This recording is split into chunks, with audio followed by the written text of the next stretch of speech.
Yan, good day mga idol. May event tayo ngayon sa Kapipisa store opening. Tapos diretso tayo ng Kenny Rogers, Bacau. Pares silang alas 3. So advance natin set up yung store opening. After nun, diretso na tayong Kenny Rogers. Kasi 3 PM ang event nila. So sila ang first event sa Kenny Rogers. And ngayon pupunta muna kami sa GNT para magpadala. Tapos diretso na sa store opening. Kabuk! Ayan guys, nandito na kami sa store opening na gagawin. Ito yung pizza na to. Yan, sa tapat ng Petron. Yan, sa Kapipisa.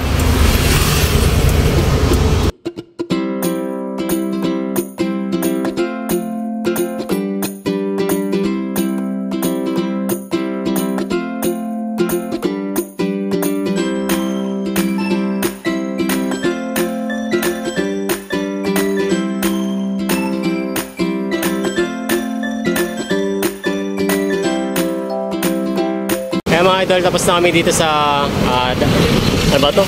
Yard house ba to? Oh, yung pizza, sa Kapipisa. Gumawa kami ng pillar, tapos ribbon, garland, ceiling.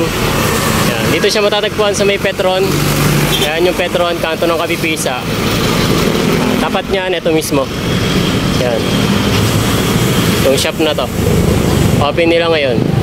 Yan. After nito, diretso na kami sa Kenny Rogers, Bacau. So yun lamang po, and see you sa events. Kaya mga idol, tapos na tayo sa first event and diretso na tayo sa Kenny Rogers, Bacau. Yeah. So bye bye Kapipisa, punta tayo sa Bacau. Kaya mga idol, nandito na kami sa Kenny Rogers. So tapos na kami magayos. Ayan, ito na si kliyente. Tapos ito na yung husband niya and yung baby. Ginamit namin dito 3 panel.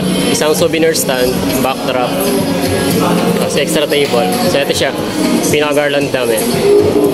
Dito kami sa first floor kasi merong event doon sa second floor. Ayan. So dito siya available yung pinaka-event place ni ma'am sa first floor lang. 90 packs. So 2 hours lang sila dito. Start sila at 3 PM to 5 PM. Ayan. So pakita ko sa inyo yung venue kung gaano kalaki. Kasya rito 100 packs. Kaso medyo masikip na. Yan. Ito yung pinaka-venue.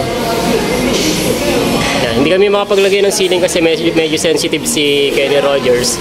So ayaw nila magpadikit dito sa mga wall nila kasi puro bago pa yung pintura.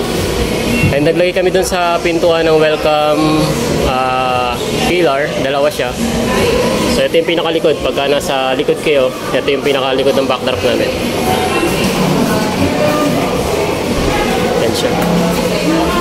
So sa mga gusto mag-inquire, message po ako Rato Event Stylist. At re-replyan ko naman po kayo kung hindi po ako makapag-reply. So may ginagawa lang ako. Yan. Yung package ni ma'am dito is 5.5. Good for 3 to 4 hours po siya. Yun lamang po and maraming salamat.